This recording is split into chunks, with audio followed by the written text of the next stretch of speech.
Ricardo Vargas vivía en un mundo donde el sol siempre parecía brillar un poco más. Su mansión, una fortaleza de cristal y mármol blanco enclavada en la colina más alta de la ciudad, era un testimonio de su fortuna. Desde sus ventanas panorámicas, el resto del mundo se veía como un tapiz distante y borroso, un conjunto de vidas anónimas que se movían a un ritmo que él no necesitaba comprender. La riqueza de Ricardo no había sido forjada con el sudor de su frente, sino heredada. Un manto de oro que había pasado de su abuelo a su padre y finalmente a él. Creció rodeado de un lujo tan omnipresente que se había vuelto invisible, tan normal como el aire que respiraba. Para él el esfuerzo era un concepto abstracto, una palabra que leía en los libros de historia o escuchaba en las noticias sobre países lejanos. Su vida era una sucesión de juntas directivas donde sus opiniones, a menudo superficiales, eran recibidas con asentimientos serviles, cenas de gala donde las sonrisas eran tan falsas como las perlas de imitación, y fines de semana en yates donde el mayor de sus problemas era decidir qué vino descorchar. Estaba casado con Isabela, una mujer cuya belleza era tan afilada como su desdén por todo lo que consideraba inferior, y tenían una hija adolescente, Sofía, que había aprendido de su madre a ver el mundo como un escenario para su propio lucimiento.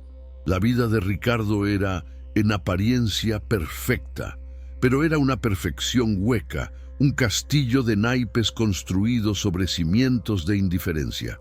Él no era un hombre cruel por naturaleza, sino por omisión. Su defecto no era la malicia, sino una ceguera profunda y arraigada hacia la humanidad que existía más allá de los muros de su paraíso personal. En el otro extremo de ese universo, en la parte de la ciudad que las ventanas de Ricardo difuminaban, vivía Elena. Su mundo no estaba hecho de mármol, sino de cemento agrietado y paredes que sudaban humedad. Su pequeño apartamento, en un tercer piso sin ascensor, era un espacio modesto pero impecablemente limpio, un santuario que defendía con esmero del caos y la pobreza que la rodeaban. Elena era una de las sombras que mantenían el paraíso de Ricardo reluciente. Trabajaba como empleada de limpieza en la mansión Vargas. Cada mañana, antes de que el sol rozara las colinas, tomaba 2 autobuses, un viaje de casi 2 horas que la transportaba de su realidad a la de ellos. Su trabajo era hacer desaparecer cualquier rastro de vida real. Borraba las huellas de los zapatos caros en los suelos de madera, pulía las huellas dactilares de las superficies de cristal y recogía las copas de champán medio vacías de la noche anterior. Era silenciosa, eficiente y, sobre todo, invisible. Los Vargas rara vez se dirigían a ella por su nombre. Para Isabela era la chica de la limpieza. Para Sofía era un obstáculo que a veces se interponía en su camino al spa. Para Ricardo era simplemente parte del mobiliario funcional de la casa. Pero Elena no era una sombra, era una madre. Su sol, su universo entero, era Mateo, su hijo de 8 años. Mateo era un niño de ojos grandes y curiosos, con una sonrisa que tenía el poder de borrar el cansancio de los hombros de su madre. Él era la razón por la que Elena soportaba la invisibilidad, la indiferencia y el largo viaje en autobús cada día. Todo lo que hacía, cada suelo que fregaba, cada baño que desinfectaba, era para darle a Mateo una vida un poco mejor que la suya. Soñaba con que él no tuviera que conocer el sabor amargo de la humillación, que pudiera ir a una buena escuela y que nunca le faltara un plato de comida caliente. Mateo, a su vez, adoraba a su madre con una devoción pura. Sabía que su mamá trabajaba mucho en una casa muy grande y bonita, y a menudo le preguntaba si algún día podría verla. Elena siempre sonreía y desviaba la pregunta. No quería que los ojos inocentes de su hijo vieran el lugar donde su madre era tratada como si no existiera. La mayor pasión de Mateo era dibujar. Llenaba cuadernos baratos con mundos fantásticos, superhéroes que se parecían sospechosamente a su mamá y paisajes de colores vibrantes que solo existían en su imaginación. Su mayor deseo era tener una caja de lápices de colores de verdad, de esos que tenían docenas de tonos diferentes, pero Elena sabía que ese era un lujo que, por ahora, estaba fuera de su alcance. El conflicto latente entre estos dos mundos, el de Ricardo y el de Elena, estaba a punto de estallar en una noche particular. Los Vargas celebraban el cumpleaños número 45 de Isabela, con una fiesta que redefinía la palabra opulencia. Cientos de invitados de la élite de la ciudad deambulaban por los jardines iluminados por antorchas y el gran salón. Un cuarteto de cuerdas tocaba música clásica, mientras los camareros servían canapés exóticos y champán francés. Las mesas del banquete gemían bajo el peso de montañas de comida: langostas, ostras, cochinillos asados, pasteles de varios pisos y fuentes de chocolate. Era un despliegue de exceso tan descarado que resultaba casi violento. Elena, junto con el resto del personal de servicio, había estado trabajando sin parar durante 18 horas. Su trabajo era permanecer en la periferia, en las cocinas calientes y abarrotadas, asegurándose de que el flujo de comida y bebida nunca se detuviera y limpiando los desastres tan pronto como ocurrían. Estaba exhausta. Sus pies ardían, su espalda era un nudo de dolor, pero seguía adelante, impulsada por el pensamiento del cheque que recibiría, un cheque que apenas cubriría el alquiler y las facturas del mes. Al filo de las 2 de la madrugada, la fiesta comenzó a disiparse. Los invitados, con sus risas ebrias y sus vestidos de diseñador, se marcharon en sus coches de lujo, dejando tras de sí un campo de batalla de platos a medio comer, copas abandonadas y servilletas manchadas de carmín. La tarea de limpiar recayó sobre Elena y un puñado de otros empleados. La cantidad de comida que se iba a tirar era abrumadora. Platos enteros de salmón ahumado, bandejas de quesos importados apenas tocados, docenas de pasteles individuales que nadie había probado. Era más comida de la que Elena veía en un mes. Mientras el chef principal, un hombre arrogante con acento francés, ordenaba a los ayudantes que tiraran todo a grandes bolsas de basura negras, un pensamiento doloroso y audaz cruzó la mente de Elena. Pensó en Mateo.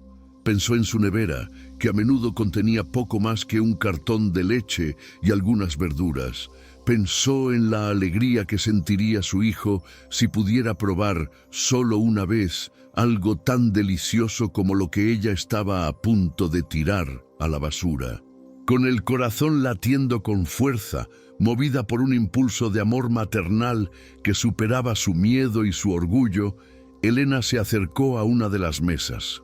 Con manos temblorosas, tomó un par de recipientes de plástico que usaba para su propio almuerzo y comenzó a guardar con cuidado algunos trozos de pollo asado, un poco de ensalada de patatas y 2 pequeños pasteles de chocolate que parecían intactos. No estaba robando. En su mente estaba rescatando algo que ya había sido descartado, algo destinado a la basura.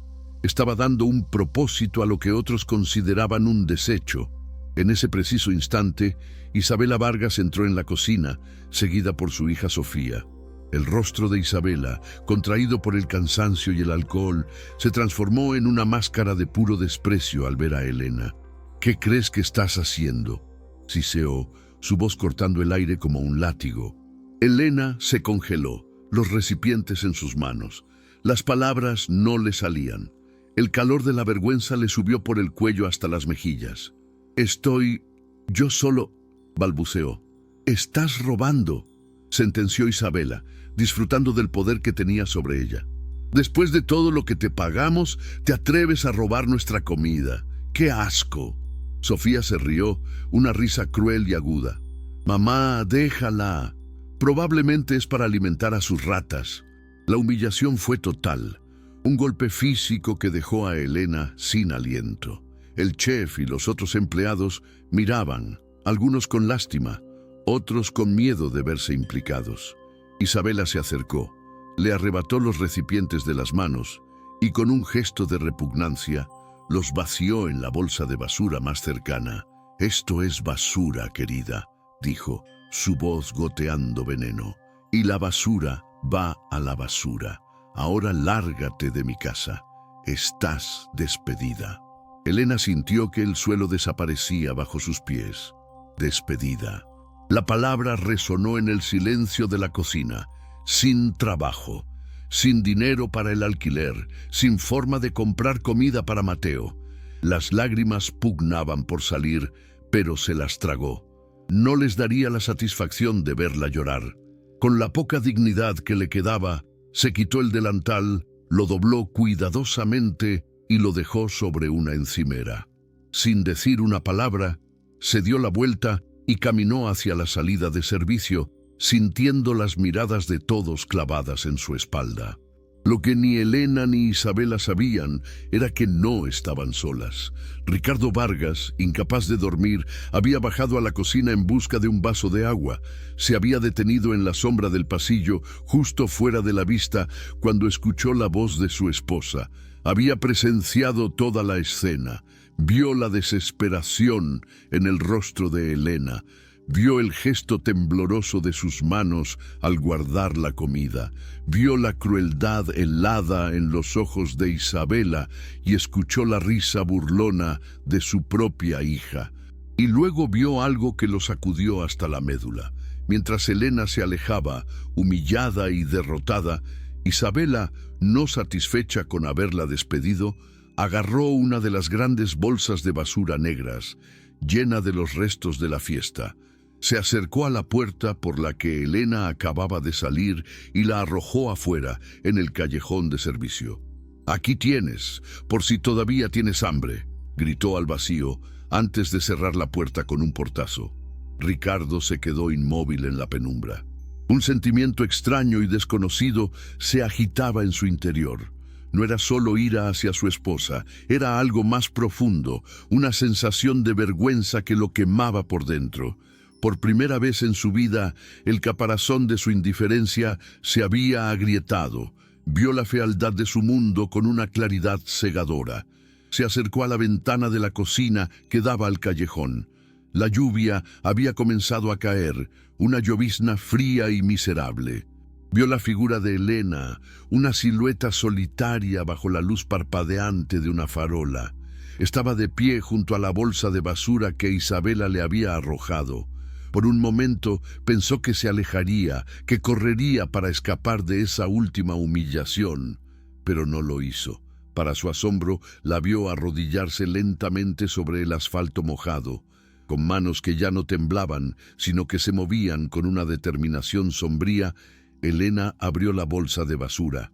Con una dignidad desgarradora, comenzó a hurgar entre los restos, buscando los recipientes que Isabela había tirado, rescatando la comida de entre los desperdicios.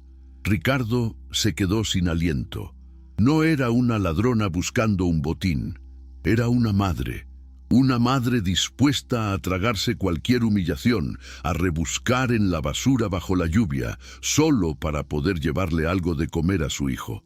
En ese instante, la imagen de Elena, arrodillada en el callejón, se grabó a fuego en la mente de Ricardo. Se quedó allí, paralizado, observando a la mujer a la que había ignorado durante años, y por primera vez realmente la vio. Y lo que vio lo dejó sin palabras, perdido en un mar de preguntas que no sabía cómo responder. Su mundo perfecto acababa de hacerse añicos y no tenía idea de cómo empezar a recoger los pedazos. La noche, para Ricardo Vargas, acababa de empezar. El viaje de regreso a casa fue el más largo de la vida de Elena. Cada parada del autobús nocturno era una estación en su propio viacrucis personal. Sentada en el asiento de plástico duro, con la mirada perdida en el reflejo de su rostro cansado en la ventana, apretaba contra su pecho la pequeña bolsa que contenía los recipientes rescatados. La tela barata estaba húmeda por la lluvia y olía a la basura de la que había extraído su contenido. Era la bolsa de la vergüenza, el trofeo de su humillación, pero también era la prueba de su amor incondicional. Cada sacudida del vehículo era como un golpe en el estómago, recordándole la voz siseante de Isabela, la risa cruel de Sofía y, sobre todo, la sensación de estar completamente sola y desamparada. El despido no era solo la pérdida de un ingreso, era la aniquilación de su frágil estabilidad. El alquiler, la factura de la luz que ya estaba vencida, las medicinas para la tos persistente de Mateo, todo se agolpaba en su mente como una avalancha de pánico. ¿Cómo iba a decírselo a su hijo? ¿Cómo iba a explicarle que ya no podría comprarle ni siquiera los cuadernos más baratos para sus dibujos? Las lágrimas que había contenido con tanto esfuerzo en la mansión ahora corrían libremente por sus mejillas, mezclándose con las gotas de lluvia en la ventana. No eran lágrimas de autocompasión, sino de miedo puro y visceral por el futuro de su hijo. Cuando finalmente llegó a su edificio, subió los 3 tramos de escaleras con el alma pesando más que su cuerpo. Abrió la puerta de su apartamento con un cuidado infinito para no despertar a Mateo. Allí estaba él, dormido en su pequeña cama, con la respiración suave y acompasada. Una de sus manos colgaba fuera de la manta, sosteniendo un lápiz de grafito gastado. A su lado, en la mesita de noche, había un dibujo de una mujer con una capa que volaba sobre la ciudad. Debajo, con la letra torpe de un niño, ponía Supermamá. Elena sintió que un cuchillo le atravesaba el corazón. Se arrodilló junto a la cama de su hijo y en la quietud de la noche finalmente se derrumbó. Sollozó en silencio, ahogando sus gemidos en la almohada para no despertarlo, liberando todo el dolor, la humillación y el terror que había acumulado. Era la superheroína de su hijo, pero esa noche se sentía más débil y vulnerable que nunca. Después de un rato, se levantó. La desesperación no podía ser una opción. Mateo dependía de ella. Con una resolución forjada en el fuego de la necesidad, fue a la cocina. Abrió los recipientes sobre la pequeña mesa.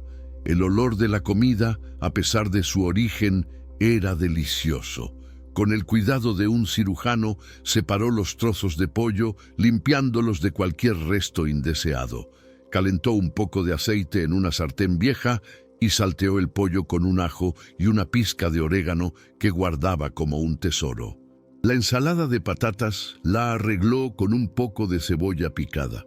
Los pastelitos de chocolate los colocó en un plato, como si fueran joyas preciosas. No estaba simplemente recalentando sobras, estaba borrando la mancha de la humillación, transformando la basura de los ricos en un festín para su rey. A la mañana siguiente, despertó a Mateo con una sonrisa que no delataba la tormenta que había dentro de ella. «Tengo una sorpresa para ti», le dijo con una alegría forzada. Los ojos de Mateo se abrieron de par en par cuando vio el plato en la mesa. «¿Qué es esto, mami? Huele increíble». «Es comida de la fiesta de anoche», respondió Elena, eligiendo sus palabras con cuidado. La cara de Mateo se iluminó. «¡Guau! ¿De la casa grande y bonita?». Comió con un apetito voraz, declarando que era la mejor comida que había probado en su vida. Cada bocado que su hijo disfrutaba era a la vez un bálsamo y una espina para Elena. Era un bálsamo porque su sacrificio había valido la pena, había traído un momento de pura felicidad a su hijo. Pero era una espina porque cada bocado le recordaba de dónde venía esa comida y el precio que había pagado por ella. Mientras Mateo comía, Elena le dijo que ya no trabajaría en esa casa, que había conseguido un trabajo nuevo y mejor. La mentira le supo a ceniza en la boca, pero era un escudo necesario para proteger la inocencia de su hijo. Mientras tanto, en la colina, la mañana en la mansión Vargas era tensa. El recuerdo de la noche anterior pesaba sobre Ricardo como una losa. En el desayuno, el silencio era espeso y hostil. Isabela hablaba sin parar sobre la insolencia de la empleada, justificando su crueldad como una lección necesaria. Esa gente no entiende otro lenguaje, Ricardo. Les das la mano y te toman el brazo. Había que ponerla en su sitio. Ricardo la miraba, pero ya no veía a la mujer elegante y sofisticada con la que se había casado. Veía una extraña, una persona cuya frialdad le helaba la sangre. Intentó hablar, expresar el malestar que sentía. Isabela, era solo un poco de comida.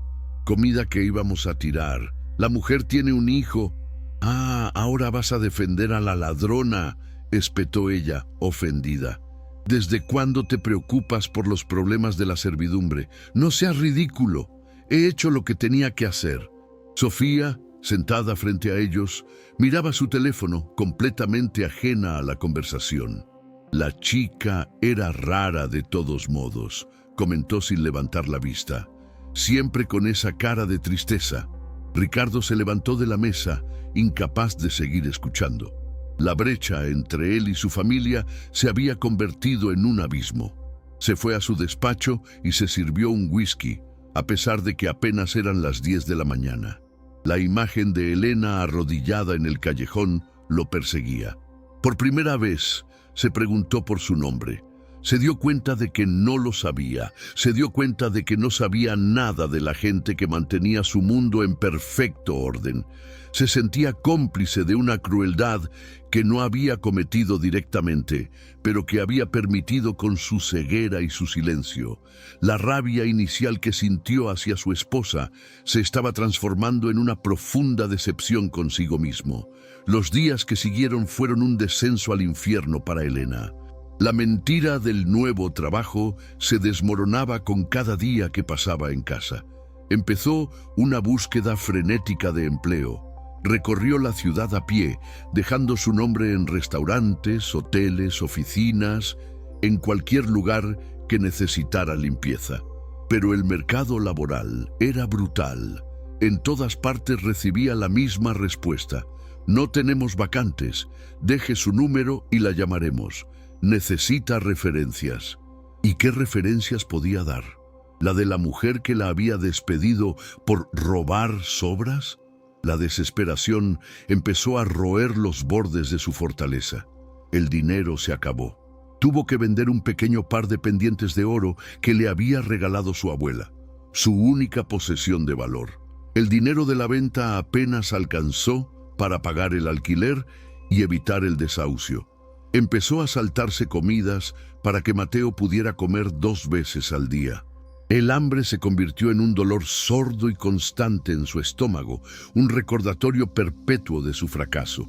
Mateo, con la aguda percepción de los niños, empezó a notar que algo andaba mal. ¿Por qué estás tan triste, mami?, le preguntaba. ¿No te gusta tu nuevo trabajo? Elena forzaba una sonrisa y le decía que todo estaba bien, que solo estaba un poco cansada. Pero la tensión en su rostro y la creciente escasez en la despensa contaban una historia diferente. El público, al observar la lucha de Elena, sentiría una mezcla de empatía y rabia. Empatía por una madre que lucha contra un sistema injusto, cuyo único crimen fue amar demasiado a su hijo. Su dignidad frente a la adversidad, su sacrificio silencioso, la convertirían en una heroína trágica con la que cualquiera podría identificarse. La rabia se dirigiría hacia el sistema que perpetúa esa desigualdad, y en particular hacia Isabela y Sofía, símbolos de la arrogancia y la falta de compasión de los privilegiados. La audiencia desearía verlas recibir su merecido, anhelaría que la balanza de la justicia se inclinara.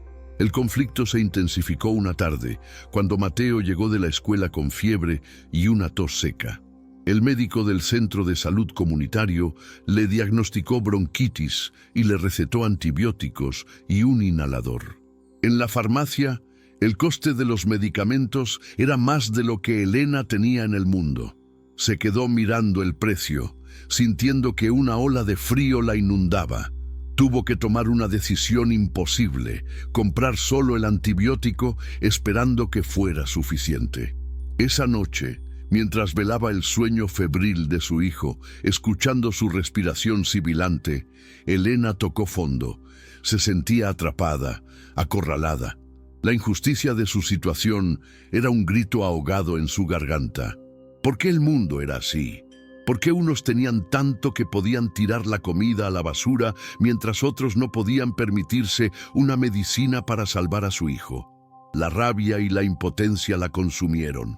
Ricardo, por su parte, intentaba sin éxito volver a su rutina, pero todo le parecía falso y vacío. En una junta directiva, mientras sus socios hablaban de márgenes de beneficio y optimización de costes, él solo podía pensar en el coste de la dignidad humana. Empezó a observar a sus propios empleados, a la gente que limpiaba las oficinas, a los que servían el café. Por primera vez los veía como personas, no como funciones. Notó sus zapatos gastados, sus miradas cansadas. Un día, impulsado por una culpa que no lo dejaba en paz, le pidió a su asistente personal que investigara sobre la empleada de limpieza que había sido despedida. «Encuéntrala. Quiero saber su nombre y dónde vive». La asistente, una mujer eficiente y discreta llamada Laura, volvió unas horas después con un archivo. Se llama Elena Morales. Vive en el barrio de La Esperanza. Tiene un hijo de 8 años, Mateo. No tiene más familia registrada. Y, señor, parece que la señora Vargas se aseguró de que no recibiera ninguna indemnización. Ricardo sintió otra punzada de vergüenza. Cogió el archivo y leyó la dirección una y otra vez. La Esperanza. ¡Qué ironía! Sabía que tenía que hacer algo, pero no sabía qué. ¿Ofrecerle dinero? Sería como un insulto, un intento de comprar su perdón y limpiar su conciencia. ¿Ofrecerle el trabajo de vuelta? No podía obligarla a volver a un lugar de tanta humillación. Se sentía paralizado, un hombre poderoso que era completamente impotente para arreglar el daño que su propia familia había causado. La tensión en su vida también crecía. Sus discusiones con Isabela eran cada vez más frecuentes y amargas.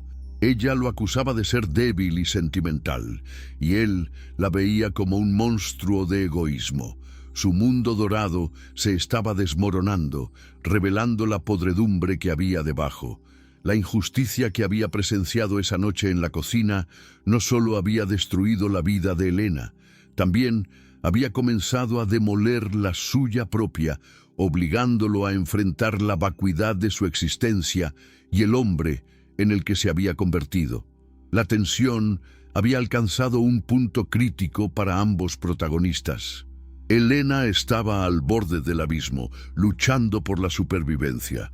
Ricardo estaba al borde de una crisis existencial, luchando con su conciencia. Ambos estaban perdidos en sus propias sombras, sin saber que sus caminos, de alguna manera, estaban destinados a cruzarse de nuevo. Justo cuando la oscuridad parecía total, cuando Elena sentía que se ahogaba en un océano de desesperación, un pequeño rayo de luz se filtró a través de las grietas de su mundo roto. No llegó en la forma de un milagro grandioso, sino en un gesto simple y humano. Su vecina de al lado, una anciana llamada Carmen, a quien todos en el edificio conocían como Doña Carmen, llamó a su puerta una mañana. Doña Carmen era una mujer de cabello blanco como la nieve, recogido en un moño apretado, y unas manos artríticas que habían amasado toda una vida de historias. Había vivido en ese edificio durante más de 50 años y poseía una sabiduría tranquila que solo los años pueden otorgar. Había notado la ausencia de Elena por las mañanas y el aura de preocupación que la rodeaba como una niebla. Llevaba en sus manos un plato humeante con sopa de pollo. «Te he visto muy delgada estos días, niña», dijo con una voz suave pero firme.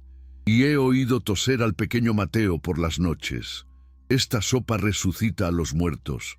Elena, abrumada por este acto de bondad inesperado, no pudo contener las lágrimas. Abrió la puerta y por primera vez en semanas le contó a alguien la verdad. Le contó sobre el despido, la humillación, la búsqueda infructuosa de trabajo y el miedo paralizante por la salud de su hijo. Doña Carmen escuchó en silencio, asintiendo de vez en cuando, sus ojos oscuros y arrugados, llenos de una compasión que no necesitaba palabras. Cuando Elena terminó, la anciana simplemente le puso una mano en el brazo. «Llora todo lo que necesites, hija, pero que sepas que las mujeres como nosotras no estamos hechas de cristal, sino de acero. Nos doblamos, pero no nos rompemos». Esa tarde, mientras Mateo dormía la siesta, recuperándose lentamente gracias al antibiótico y a la sopa milagrosa de doña Carmen, Elena decidió devolver el gesto. Con los pocos ingredientes que le quedaban, un poco de harina, un huevo, una cebolla y unas patatas, preparó unas sencillas pero sabrosas tortillas de patata, una receta que su abuela le había enseñado cuando era niña. El aroma que llenó el pequeño apartamento era cálido y reconfortante, un olor a hogar y a tiempos más felices. Cuando se las llevó a doña Carmen, la anciana probó una, cerró los ojos y una sonrisa se dibujó en su rostro. «¿Quién te enseñó a cocinar así, Elena?» «Mi abuela», respondió Elena. «Ella decía que la comida es la forma que tiene el alma de abrazar a los demás». Doña Carmen la miró fijamente, como si la viera por primera vez. «Tu abuela era una mujer sabia. Tienes un don en las manos, niña, un verdadero don». Esa conversación fue la chispa. Durante los días siguientes, Elena comenzó a cocinar más, no solo para ella y Mateo, sino también para compartir con doña Carmen. Usaba los ingredientes más humildes que podía conseguir, a menudo fiados de la pequeña tienda de la esquina, cuyo dueño, el señor Rojas, sentía simpatía por ella. Pero en sus manos, esos ingredientes se transformaban. Unas lentejas se convertían en un guiso espeso y lleno de sabor. Un poco de arroz y verduras se convertían en un arroz a la jardinera que olía a gloria. Cocinar se convirtió en su terapia, en su forma de luchar contra la desesperanza. En la cocina no era una desempleada humillada, era una creadora, una alquimista que convertía la escasez en abundancia de sabor. Doña Carmen, que en su juventud había sido cocinera en un hotel del centro, se convirtió en su mentora inesperada. Probaba cada plato que Elena preparaba, ofreciendo consejos, sugiriendo una pizca de esto o un toque de aquello. «Tienes la sazón, Elena. Es algo con lo que se nace. Es el amor que pones en la comida». Un día, mientras charlaban en la modesta cocina de doña Carmen, la anciana se levantó con dificultad y fue hacia un viejo baúl de madera que guardaba en un rincón. De él sacó un libro grande, de tapas de cuero gastadas y páginas amarillentas por el tiempo. El lomo estaba casi roto y olía a especias y a décadas de uso. Este fue el libro de recetas de mi madre y antes de ella, de mi abuela, dijo, entregándoselo a Elena con una solemnidad casi religiosa. «Aquí están todos los secretos de nuestra familia. Yo ya estoy muy vieja para estas cosas, y mis hijos viven lejos y comen comida congelada». Elena abrió el libro con reverencia. Las páginas estaban llenas de una caligrafía elegante, con anotaciones en los márgenes y manchas de aceite y vino que contaban historias de innumerables comidas familiares. Eran recetas de la cocina tradicional, platos que requerían tiempo, paciencia y amor. Platos que hablaban de raíces y de identidad. «Quiero que lo tengas tú», dijo doña Carmen. «Un don como el tuyo no puede desperdiciarse limpiando los suelos de gente que no te valora. Tu destino está aquí, entre estas páginas». Para Elena, ese libro fue como recibir un mapa del tesoro. Se sumergió en él, leyendo cada receta como si fuera un poema. Descubrió técnicas que su abuela le había insinuado, pero que nunca había llegado a dominar. Aprendió sobre el equilibrio de los sabores, la importancia de los ingredientes frescos y el arte de la cocción lenta. El libro no solo le dio recetas, le devolvió una parte de sí misma que creía perdida. Le recordó su infancia en el campo, ayudando a su abuela en la cocina.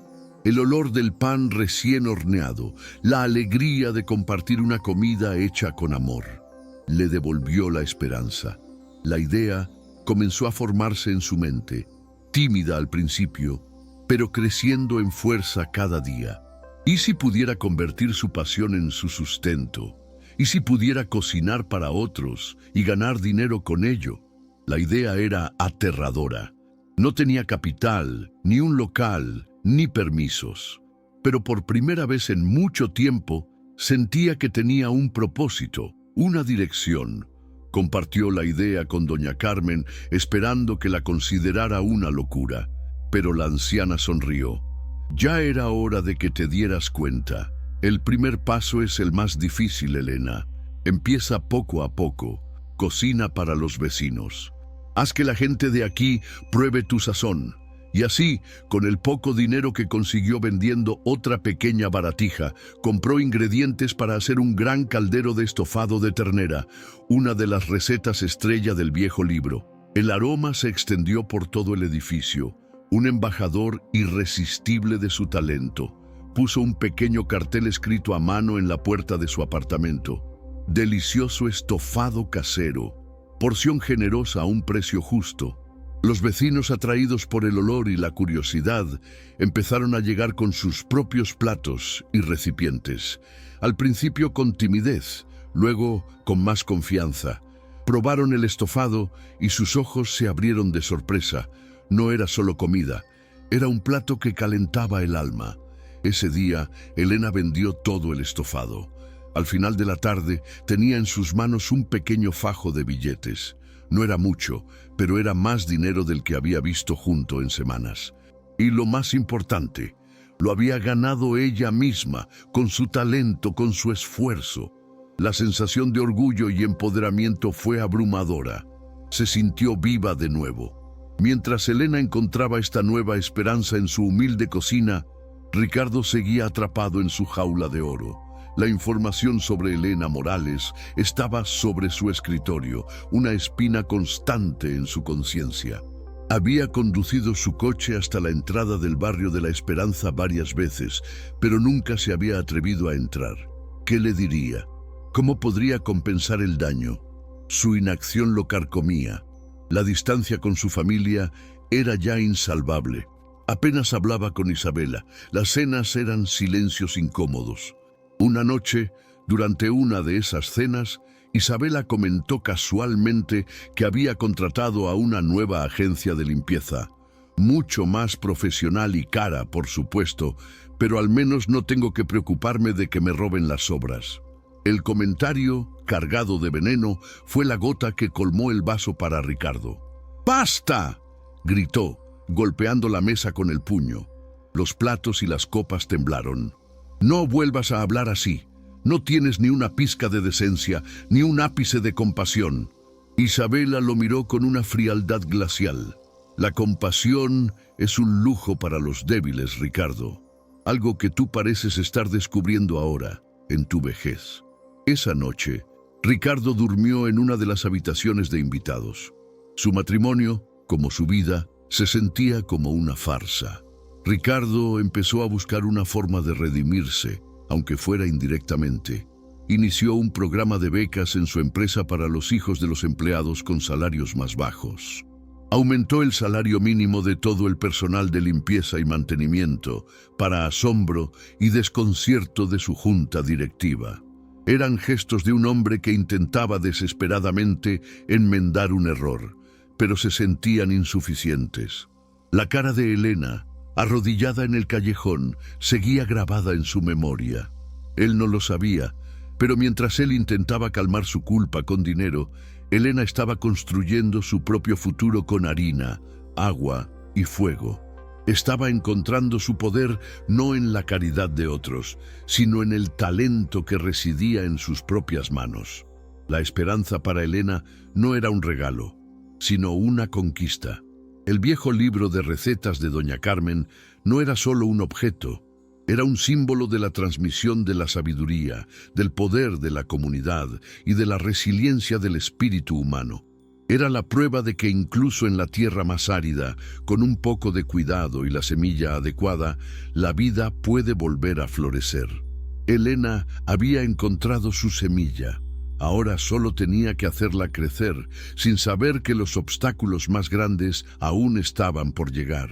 El éxito inicial de Elena con su estofado casero fue como un sorbo de agua fresca en el desierto. Le dio el coraje para seguir adelante. Con el pequeño capital que había reunido y con el libro de Doña Carmen como su Biblia, comenzó a construir un micronegocio desde su cocina. Cada día preparaba un plato diferente: lunes de lentejas, martes de pollo al chilindrón, miércoles de fabada. La noticia de la cocinera del tercer piso se extendió por el vecindario como la pólvora. La gente apreciaba no solo el sabor de su comida, sino también la honestidad de sus precios y la calidez de su sonrisa. Por primera vez en mucho tiempo, Elena sentía que tenía el control de su vida. Mateo estaba encantado. No solo comía delicioso todos los días, sino que veía a su madre feliz, apasionada, rodeada del respeto y el cariño de sus vecinos. Para él, su mamá ya no era solo una superheroína, era la mejor chef del mundo. Incluso le ayudaba a poner etiquetas en los recipientes y a llevar los pedidos a los apartamentos cercanos, sintiéndose un socio importante en la nueva empresa familiar. Sin embargo, el mundo real, con su burocracia y sus envidias, no tardó en llamar a su puerta. El éxito, por pequeño que sea, a menudo atrae la atención no deseada. Otra vecina del edificio, una mujer amargada y envidiosa llamada Marta, que vendía productos de catálogo sin mucho éxito, comenzó a ver el pequeño negocio de Elena con resentimiento. No podía soportar ver a Elena prosperar mientras ella luchaba. Movida por la mezquindad, hizo una llamada anónima al Departamento de Salud y Sanidad. Una tarde, mientras Elena estaba en medio de la preparación de una gran olla de cocido madrileño, dos inspectores con cara de pocos amigos se presentaron en su puerta. Exigieron ver su licencia de manipulación de alimentos, su permiso de actividad comercial y la certificación sanitaria de su cocina. Elena, por supuesto, no tenía nada de eso. No sabía ni que lo necesitaba. Los inspectores revisaron su cocina impecable, pero las reglas eran las reglas. «Señora, lo que está haciendo es ilegal», dijo el inspector principal con una voz monótona. «No puede operar un negocio de comida desde una cocina residencial sin los permisos adecuados. Es un riesgo para la salud pública». Le entregaron una multa considerable y una orden de cese de actividades. Si la volvemos a encontrar vendiendo comida, las consecuencias serán mucho peores.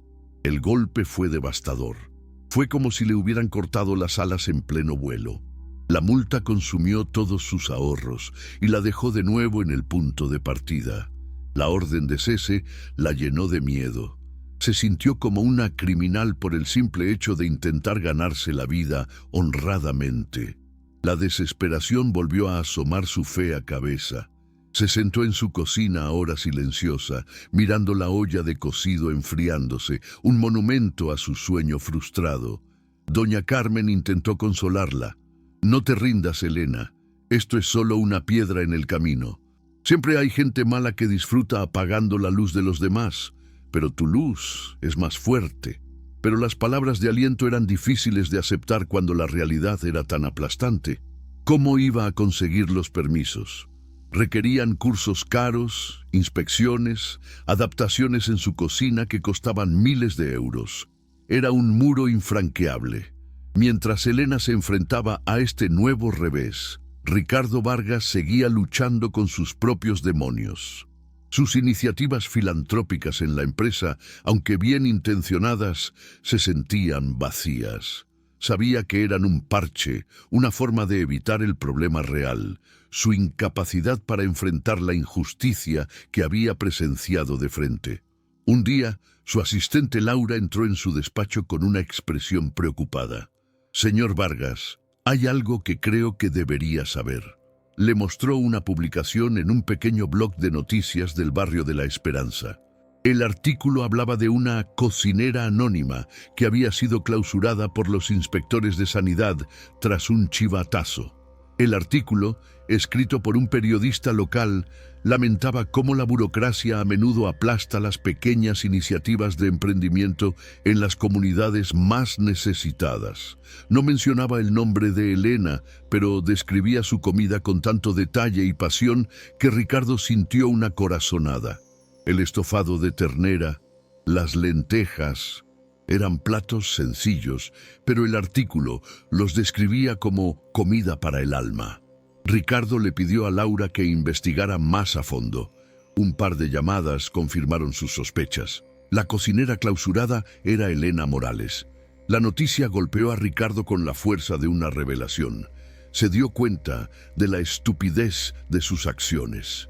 Mientras él jugaba a ser un filántropo desde su torre de marfil, el mundo real seguía aplastando a la misma persona que él quería ayudar.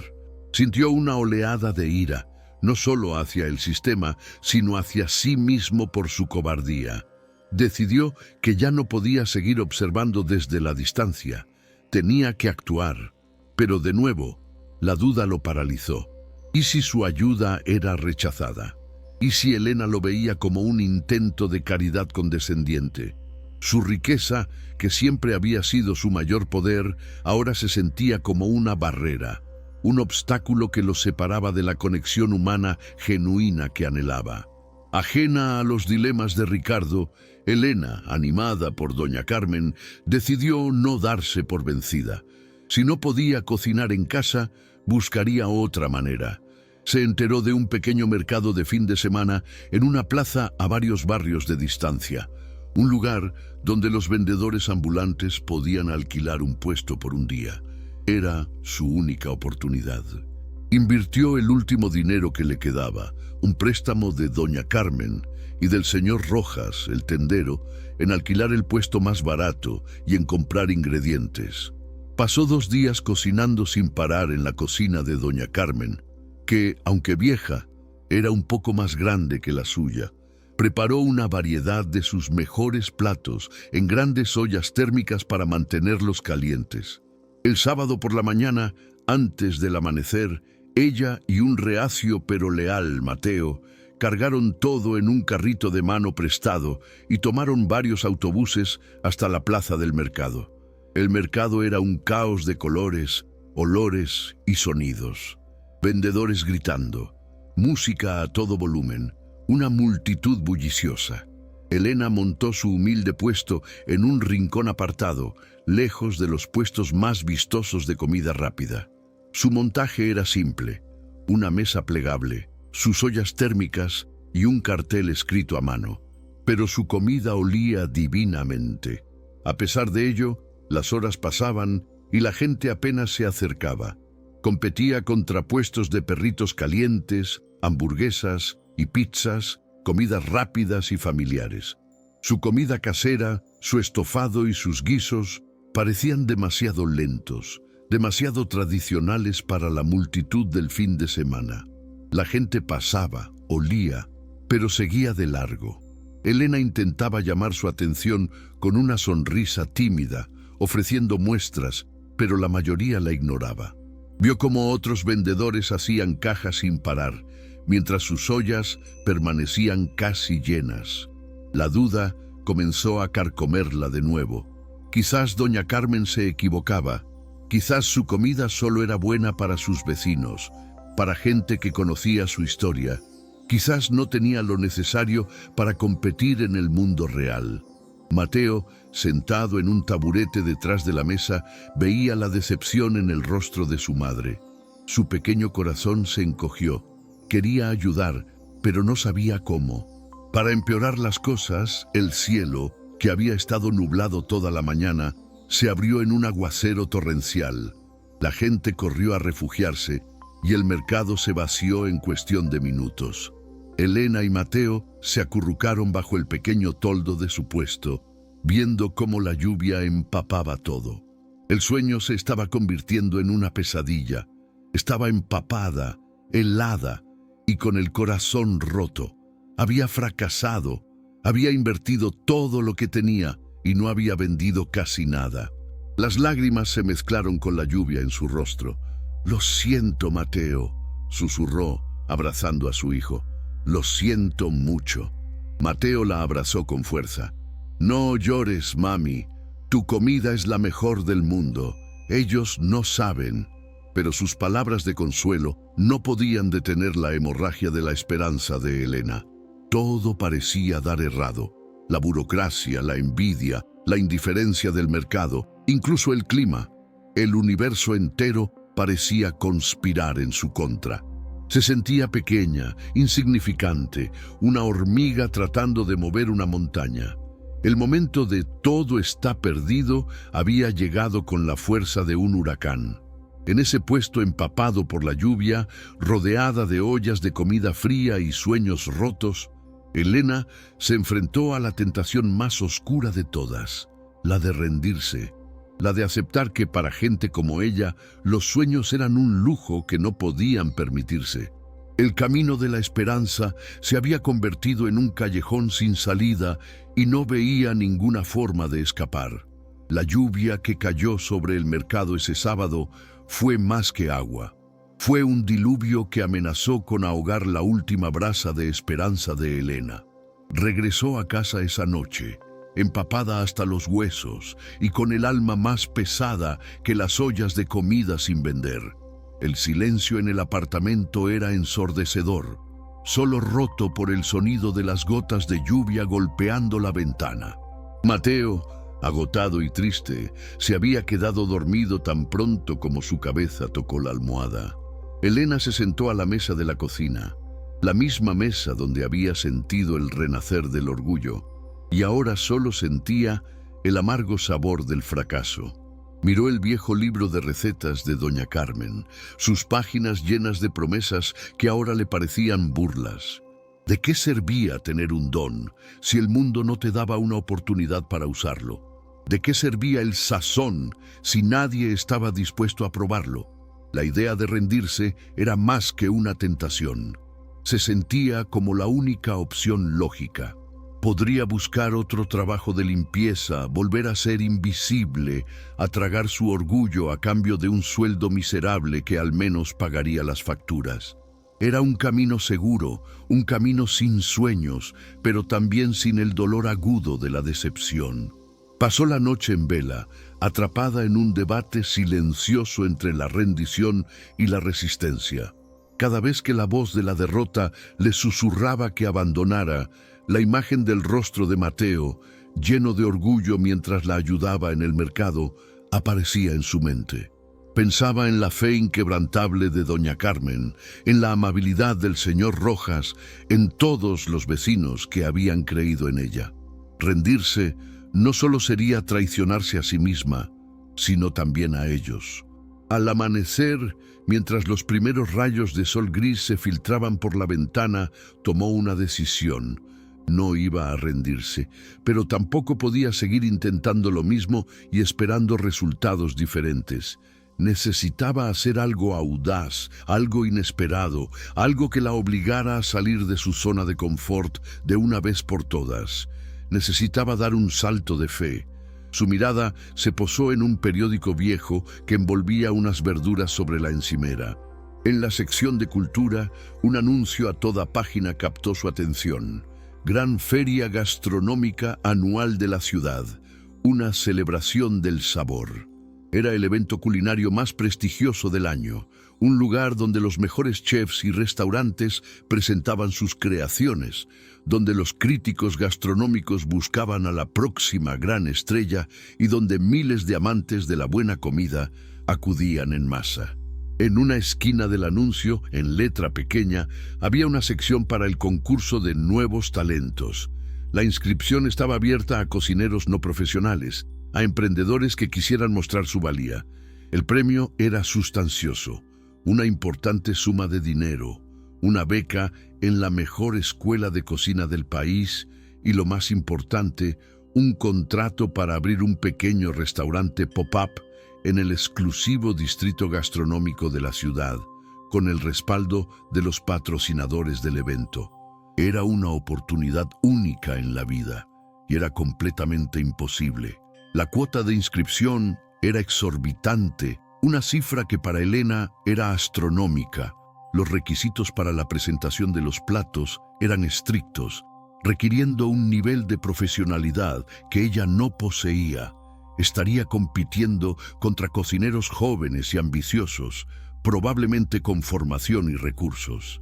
Era David contra un ejército de Goliats. Su primer impulso fue descartarlo como una fantasía ridícula. Pero la idea se aferró a su mente. Era la antítesis de su fracaso en el mercado.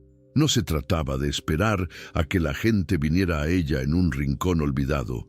Se trataba de ir al centro del escenario, de ponerse bajo los focos y decir: aquí estoy, esto es lo que hago. Era una locura, era aterrador, y era exactamente lo que necesitaba hacer. Con una determinación que la sorprendió a sí misma, fue a ver a doña Carmen. Le mostró el anuncio, su dedo temblando al señalar el concurso.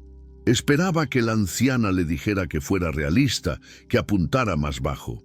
Pero doña Carmen leyó el anuncio, miró a Elena a los ojos y una lenta sonrisa se extendió por su rostro. El destino te está llamando, niña. A veces hay que apostar todo a una sola carta. Juntas hicieron cuentas. La cuota de inscripción era imposible, pero doña Carmen no se dio por vencida. Esa misma tarde, convocó una reunión de emergencia en su apartamento con varios vecinos de confianza, el señor Rojas, el tendero, una joven pareja de maestros que adoraban la comida de Elena, un jubilado que había sido carpintero. Elena, con el corazón en un puño, les explicó su plan, su loca idea. Les habló del concurso, del premio, de la oportunidad que representaba. No les pidió dinero, solo les contó su sueño. Lo que sucedió a continuación fue un milagro de la comunidad. El señor Rojas, un hombre que contaba cada céntimo, fue el primero en hablar. Elena, tu comida ha traído alegría a este edificio.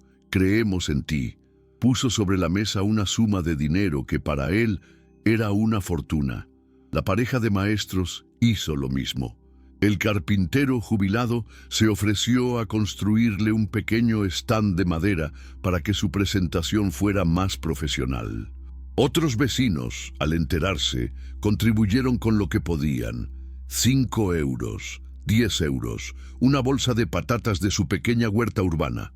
En una hora, sobre la mesa de doña Carmen, estaba el dinero exacto para la cuota de inscripción. Elena lloró, pero esta vez eran lágrimas de una gratitud tan profunda que dolía. Ya no estaba sola. Tenía un ejército de creyentes a su espalda. Su salto de fe no era solo suyo, era el de toda una comunidad. Los días previos al concurso fueron un torbellino de actividad frenética. Elena apenas dormía. Con la ayuda de doña Carmen, seleccionó los platos que presentaría. No eligió los más complejos o exóticos, sino los que mejor contaban su historia. Un plato principal, una versión elevada del estofado de ternera que había sido su primer éxito, cocinado a fuego lento durante 12 horas hasta que la carne se deshacía, con un toque secreto de vino tinto y chocolate amargo que encontró en el viejo libro. Y un postre, unas natillas de la abuela, pero infusionadas con azahar y cubiertas con una fina capa de caramelo crujiente. Eran platos que hablaban de tradición, de paciencia y de amor. El carpintero jubilado le construyó un stand pequeño pero hermoso con madera reciclada, dándole un aspecto rústico y auténtico. Mateo se convirtió en su director de arte, dibujando pequeños carteles con los nombres de los platos con su mejor caligrafía. Mientras tanto, en su oficina con vistas a la ciudad, Ricardo Vargas tomó su propia decisión audaz. Después de enterarse del cierre del negocio de Elena, su frustración se había convertido en acción. Llamó a su asistente. Laura, quiero que contactes a los organizadores de la gran feria gastronómica. Mi empresa, Vargas Corp, será el patrocinador principal del concurso de nuevos talentos este año. y quiero formar parte del jurado. Era un movimiento inusual. Ricardo nunca se había involucrado personalmente en los patrocinios de la empresa, pero sentía una necesidad imperiosa de estar allí. No sabía si Elena participaría, pero si lo hacía, él estaría allí para asegurarse de que, esta vez, tuviera una oportunidad justa. Quería usar su poder no para dar caridad, sino para nivelar el campo de juego. Era su propia forma de dar un salto de fe, saliendo de las sombras de su pasividad. La mañana del concurso, Elena se sentía una mezcla de terror y euforia. Ella, doña Carmen, Mateo y un par de vecinos cargaron todo en una furgoneta alquilada, pagada con los últimos fondos de la colecta. Al llegar al centro de convenciones, la magnitud del evento la abrumó. Puestos enormes de marcas famosas, chefs con uniformes impecables rodeados de sus equipos, luces, cámaras, periodistas. Se sintió como un pez fuera del agua. Encontró su pequeño espacio asignado en la sección de nuevos talentos, un rincón humilde en comparación con el resto del evento. A su lado, un joven chef con un peinado moderno y tatuajes en los brazos montaba un equipo de cocina de última generación que parecía sacado de una nave espacial. Él la miró de arriba a abajo, a ella y a su modesto stand de madera, con una sonrisa condescendiente. Elena respiró hondo, miró a Mateo, que la observaba con ojos llenos de admiración. Miró a doña Carmen, que le dio un guiño de aliento. Ignoró al chef engreído, ignoró el ruido y el caos. Se centró en su tarea. Con manos firmes, comenzó a montar su puesto, a calentar su estofado, a preparar sus natillas. No estaba allí para impresionar con tecnología, sino con sabor. No estaba allí para competir, sino para compartir su historia en un plato. Había superado la duda, el fracaso y el miedo. Había dado el paso más audaz de su vida, impulsada por el amor de su hijo y la fe de su comunidad. Estaba contra todo y contra todos, una cocinera anónima en el evento más grande de la ciudad. Pero por primera vez sentía que estaba exactamente donde tenía que estar. Su salto de fe la había llevado hasta allí. Ahora solo quedaba ver si el mundo estaba listo para recibirla. El concurso de nuevos talentos comenzó con un estruendo de música y la presentación de los jueces. Elena, desde su humilde puesto, observó el escenario. El panel estaba compuesto por un famoso crítico gastronómico de una revista nacional, una chef con 3 estrellas Michelin y Ricardo Vargas. Cuando el presentador anunció su nombre, el corazón de Elena dio un vuelco. Era él, el hombre cuya esposa la había humillado y despedido, el hombre que vivía en el palacio de mármol que ella solía limpiar. El miedo se apoderó de ella por un instante. ¿Era una trampa? ¿Estaba él allí para juzgarla, para burlarse de ella en público?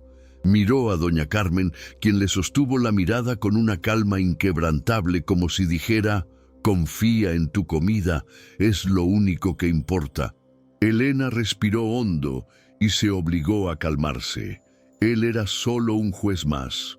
Su veredicto no cambiaría la verdad de su sazón. Los jueces comenzaron su recorrido por los puestos. El proceso era lento y meticuloso.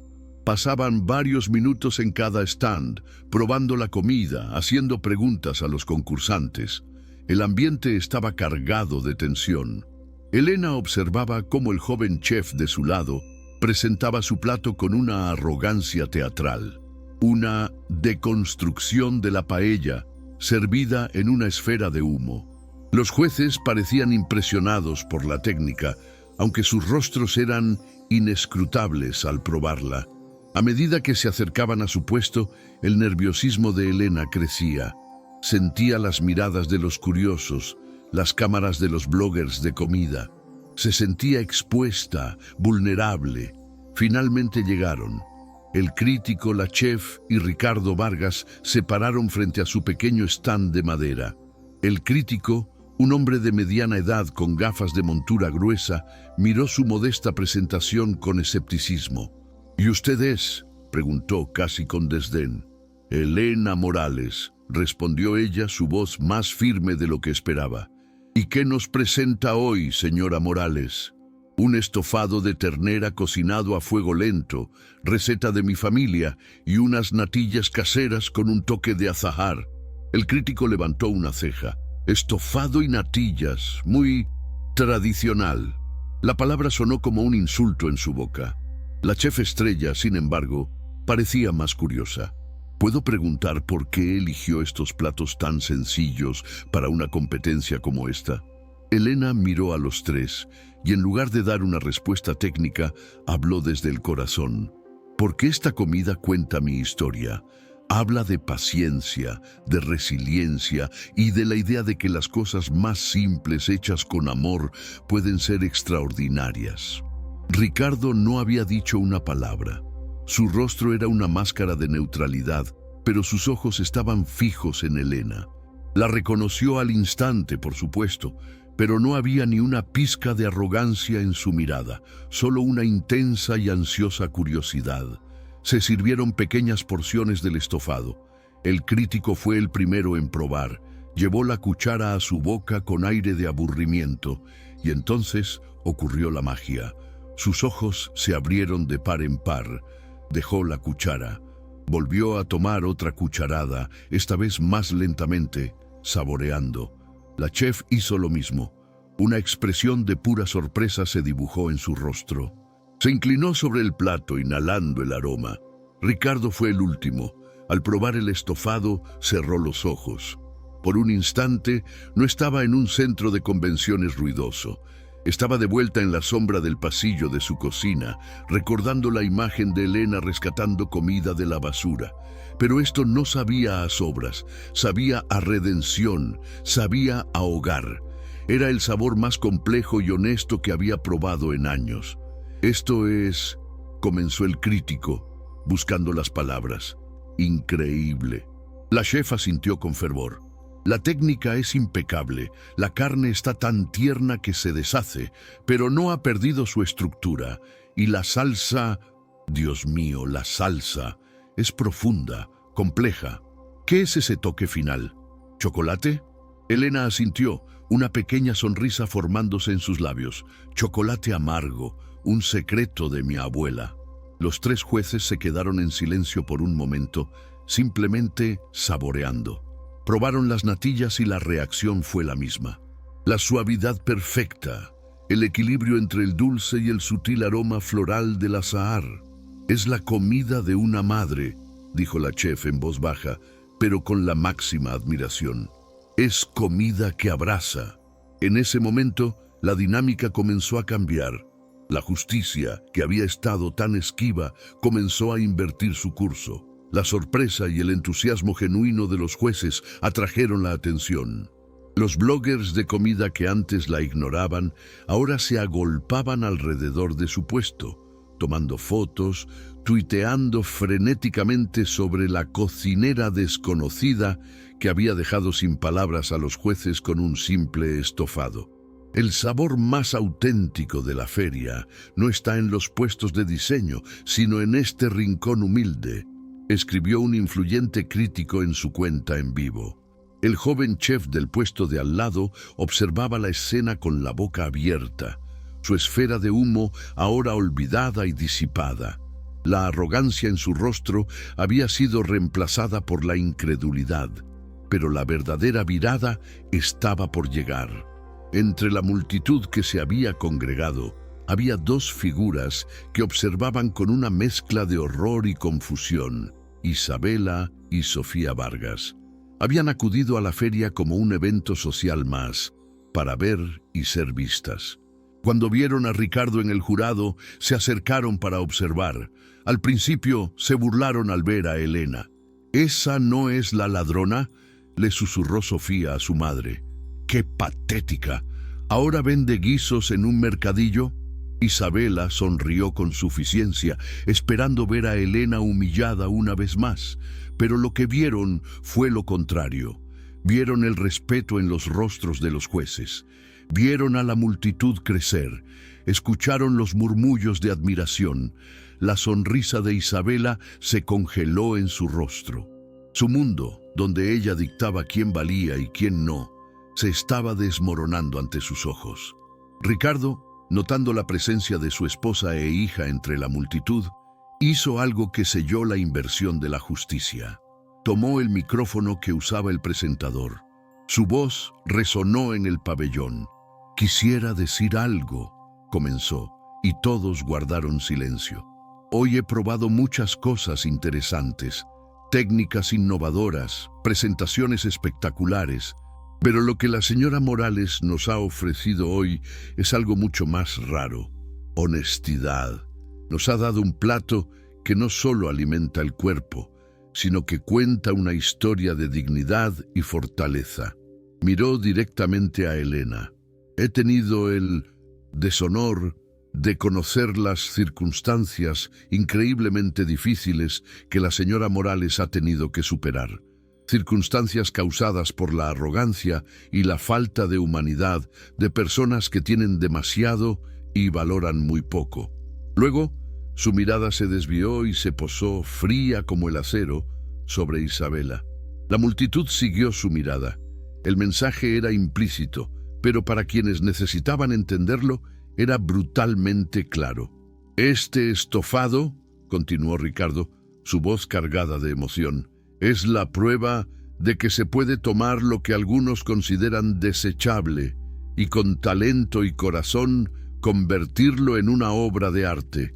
Es una lección que todos aquí deberíamos aprender». El silencio que siguió fue atronador. Isabela se quedó pálida, sintiendo cientos de ojos sobre ella. Por primera vez en su vida, era ella la que estaba siendo juzgada, expuesta. La humillación que tan cruelmente había infligido a Elena ahora se volvía contra ella, magnificada 1000 veces por el escenario público. Agarró a Sofía del brazo y prácticamente huyó del lugar, abriéndose paso a empujones entre la multitud, que ahora la miraba con una mezcla de curiosidad y desprecio. Los arrogantes habían sido expuestos. La justicia poética era completa y devastadora. Elena observaba todo, atónita. No había esperado esto, no había querido una venganza pública, pero al ver la espalda de Isabela mientras huía, sintió que una carga pesada, una que ni siquiera sabía que llevaba, se levantaba de sus hombros. La virada era total, la balanza se había inclinado. Ya no era la empleada invisible, la mujer humillada en un callejón. Era Elena Morales, la cocinera que había conquistado el paladar de la ciudad con la receta de su abuela. Su triunfo aún no era oficial, pero en el corazón de todos los que presenciaron esa escena, ya era la ganadora indiscutible. El resto del concurso se sintió como un sueño para Elena. Después de la intervención de Ricardo y la humillante retirada de Isabela, su pequeño puesto se convirtió en el epicentro de la feria. Una fila interminable de personas se formó, todos ansiosos por probar el estofado y las natillas que habían causado tal conmoción. Elena, con la ayuda de una ahora radiante doña Carmen, sirvió porciones hasta que las ollas quedaron completamente vacías. Recibió elogios no solo de la gente común, sino también de otros chefs que se acercaban con respeto a felicitarla, a preguntarle por su técnica, a reconocer su talento. La condescendencia había desaparecido, reemplazada por una genuina admiración. Ya no era una extraña, era una colega. La ceremonia de premiación se llevó a cabo al final del día en el escenario principal. Los finalistas del concurso de nuevos talentos fueron llamados al escenario. Estaba el joven chef de la paella deconstruida, una pastelera que hacía esculturas de azúcar, y ella, Elena Morales, con su sencillo vestido y su delantal, sintiéndose increíblemente pequeña bajo los potentes focos. Estaba de pie junto a Mateo, cuya mano agarraba con fuerza, su pequeño equipo de apoyo, doña Carmen, el señor Rojas y la pareja de maestros. La aclamaban desde la primera fila, sus rostros iluminados por la emoción. El presentador abrió el sobre con el nombre del ganador. Creó un suspense dramático, pero para la mayoría de los presentes, el resultado ya era una conclusión inevitable. Y el ganador del concurso de nuevos talentos de la gran feria gastronómica de este año es... Hizo una pausa. Elena Morales. Un estallido de aplausos y vítores llenó el auditorio. Elena se quedó paralizada por un segundo, incapaz de procesar la información. ¿Ella? ¿Había ganado? Mateo saltó a sus brazos, gritando, «¡Ganaste, mami, ganaste!». Ese abrazo la trajo de vuelta a la realidad. Las lágrimas brotaron de sus ojos, pero esta vez eran de una alegría tan pura y abrumadora que apenas podía respirar. Mientras subía los escalones hacia el centro del escenario, la multitud se puso de pie, en una ovación que parecía no tener fin. Era un momento de triunfo absoluto, la culminación de un viaje que había comenzado en la oscuridad de un callejón y ahora terminaba bajo la luz brillante de la victoria. Ricardo Vargas, en su calidad de patrocinador y juez, fue el encargado de entregarle el premio. Le entregó un cheque gigante con la suma del premio, un trofeo de cristal y un sobre que contenía la beca y el contrato para su restaurante. Pero cuando se acercó a ella, no había formalidad en su gesto.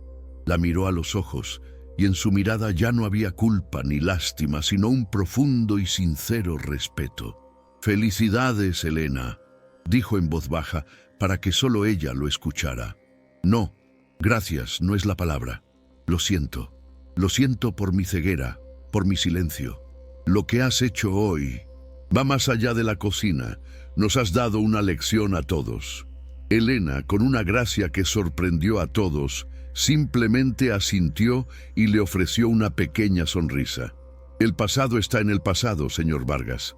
Hoy prefiero mirar hacia el futuro». Le ofrecieron un micrófono para que dijera unas palabras. Miró a la multitud, a los rostros anónimos que la aclamaban, y luego su mirada se posó en su hijo, en doña Carmen, en sus vecinos. «Yo», comenzó, su voz temblando de emoción, «no soy buena con las palabras. Mi lenguaje es la comida. Todo lo que sé, todo lo que soy, está en los platos que cocino. Aprendí de mi abuela que cocinar es la forma más honesta de decir «me importas». Hoy siento que todos ustedes me han dicho que yo también les importo y no tengo palabras para agradecerles». Hizo una pausa mirando el trofeo en sus manos. «Este premio no es solo para mí, es para mi hijo Mateo, que es mi inspiración. Es para mi vecina, doña Carmen, que me recordó quién era. Y es para todos los que alguna vez se han sentido invisibles.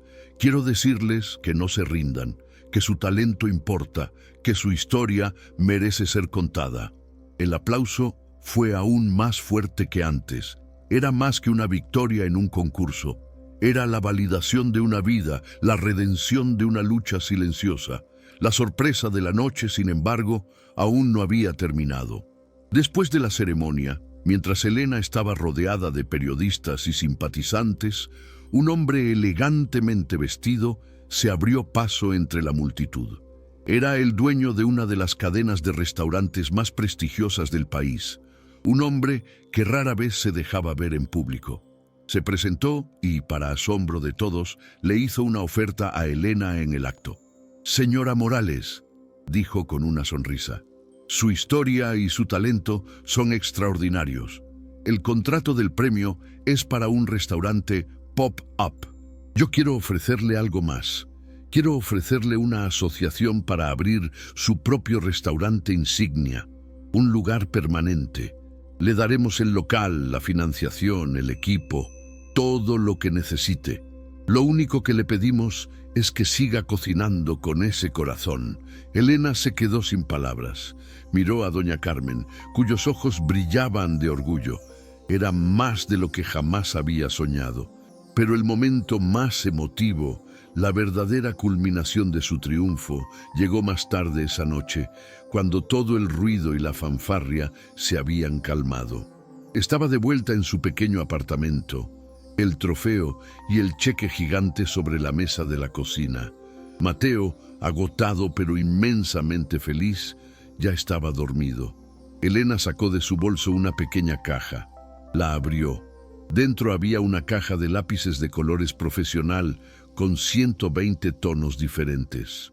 La había comprado con una pequeña parte del dinero del premio en una tienda que todavía estaba abierta de camino a casa. Se arrodilló junto a la cama de Mateo, como tantas noches había hecho en la desesperación. Pero esta noche era diferente. Colocó la caja de lápices en su mesita de noche, justo al lado de su dibujo de Supermamá. Besó la frente de su hijo y le susurró: «Ahora puedes pintar el mundo de todos los colores que imagines, mi amor». En ese momento, en la quietud de su humilde hogar, Elena supo que realmente lo había logrado. Su triunfo no se medía en dinero o fama, sino en ese simple acto de amor. La capacidad de, finalmente, darle a su hijo el pequeño sueño que él tanto anhelaba. Había conquistado lo que merecía, no solo para ella, sino para él. Y esa era la victoria más dulce de todas. La redención no fue solo suya. Fue la promesa de un futuro brillante para la persona que más amaba en el mundo. El círculo se había cerrado. La reina de la cocina había sido coronada y su reino apenas comenzaba. 6 meses después de la noche que cambió su vida, el aroma del estofado de Elena ya no se confinaba a los pasillos de su antiguo edificio. Ahora flotaba en una de las calles más elegantes del distrito gastronómico de la ciudad. El restaurante Sazón de Elena no era ostentoso. Su fachada de ladrillo visto y grandes ventanales invitaba a entrar con una calidez que contrastaba con la fría sofisticación de sus vecinos. Dentro, el ambiente era rústico y acogedor, con mesas de madera, sillas de colores y paredes adornadas con ampliaciones de los dibujos de Mateo, que ahora rebosaban de colores vibrantes. El restaurante se había convertido en el éxito más inesperado y comentado de la ciudad. Las reservas se agotaban con semanas de antelación. Críticos que antes solo elogiaban la cocina molecular, ahora escribían odas a la perfección de sus lentejas y a la ternura de su pollo en pepitoria. Elena había demostrado que la alta cocina no tenía por qué ser complicada o pretenciosa. Podía ser honesta, reconfortante y, sobre todo, deliciosa. Elena, sin embargo, no había cambiado. Seguía siendo la misma mujer humilde y trabajadora, aunque ahora vestía un impecable uniforme de chef y dirigía una cocina bulliciosa con una calma y una autoridad naturales. Su mayor orgullo era su equipo. Había contratado a gente de su antiguo barrio, personas a las que, como a ella, el sistema les había dado la espalda. Les dio formación, un salario justo y, lo más importante, una oportunidad. Doña Carmen, a pesar de su edad, actuaba como la supervisora de calidad oficial, sentada en una mesa en la esquina, probando los platos y dando su visto bueno con un gesto de cabeza, convirtiéndose en la matriarca del restaurante. Elena no olvidó de dónde venía. Una vez a la semana, los lunes, el restaurante cerraba al público y cocinaba exclusivamente para los comedores sociales de la ciudad. Era su forma de devolver la generosidad que había recibido, de asegurarse de que nadie tuviera que rebuscar en la basura para encontrar una comida digna. Su vida personal también se había transformado. Se había mudado a un apartamento más grande y luminoso, en un barrio seguro con un parque cercano donde Mateo podía jugar. Mateo estaba matriculado en una excelente escuela y por las tardes asistía a clases de arte, donde su talento florecía bajo la guía de un buen profesor. Su sonrisa era más amplia que nunca. Ya no dibujaba a su mamá como una superheroína que luchaba contra monstruos invisibles, sino como una chef feliz, rodeada de ollas humeantes y gente sonriente. La caja de 120 lápices de colores era su tesoro más preciado. La lección más importante que Elena aprendió no fue sobre cocina, sino sobre el valor propio. Descubrió que su valía no dependía de la aprobación de los demás, ni de su trabajo, ni de su estatus social. Su valía residía en su interior, en su talento, en su resiliencia y en su capacidad de amar. Aprendió que la dignidad no es algo que te puedan quitar, solo es algo que tú puedes entregar, y ella había decidido no entregarla nunca más. ¿Y qué fue de Ricardo Vargas? La historia de Elena fue un cataclismo en su vida. Su matrimonio con Isabela no sobrevivió a la exposición pública. Se separaron. Isabela, incapaz de soportar el escándalo y la pérdida de estatus social, se mudó a otra ciudad, desapareciendo de la vida de Ricardo. Sofía, por su parte, se vio obligada a enfrentar por primera vez las consecuencias de sus acciones. La experiencia, aunque dolorosa, plantó una semilla de cambio en ella, aunque su camino hacia la redención sería largo y complicado. Ricardo, liberado de la jaula dorada de su matrimonio, se embarcó en una profunda transformación personal. Vendió la ostentosa mansión en la colina y se mudó a un apartamento más modesto. Renunció a la dirección ejecutiva de Vargas Corp, manteniendo solo una posición en el consejo, y dedicó su tiempo y su fortuna a crear una fundación dedicada a apoyar a pequeños emprendedores de comunidades desfavorecidas. Su primer proyecto, por supuesto, fue Sazón de Elena. Él y Elena desarrollaron una amistad improbable, basada en el respeto mutuo. A menudo se encontraban para tomar un café en el restaurante antes de que abriera al público. Ya no eran el millonario y la empleada, sino dos personas que habían encontrado un nuevo propósito en la vida.